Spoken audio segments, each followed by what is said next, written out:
I did a judicial co-op for a judge in Roxbury District Court, right nearby here. I did the co-op at the Conservation Law Foundation later on.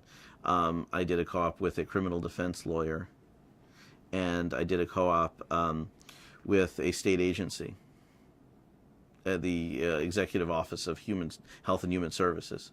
The co-op that I did with the General Counsel's office at the Executive Office of Health and Human Services was a good opportunity to blend together something that actually I did before law school.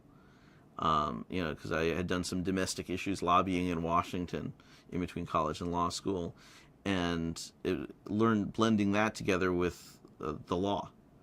That I had been in Washington when the Americans with Disabilities Act was passed, and wasn't a major lobbyist. I was a kid right out of college, but I was sort of exposed to the fundamental congressional debate.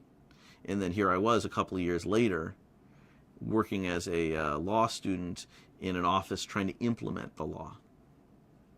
And that really taught me something about the practical business of how government works and how good intention needs to translate into reality.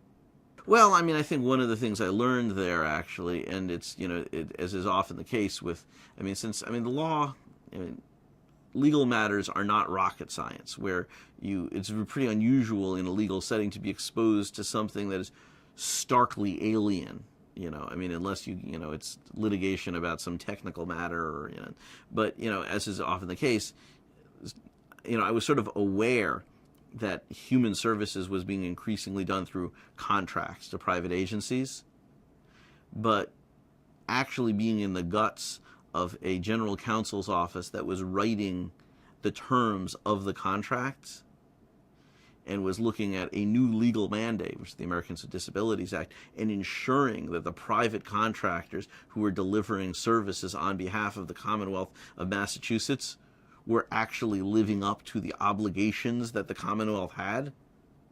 It taught me a lot about, just the nuts and bolts that, so Washington says, okay, states, this is what you must do.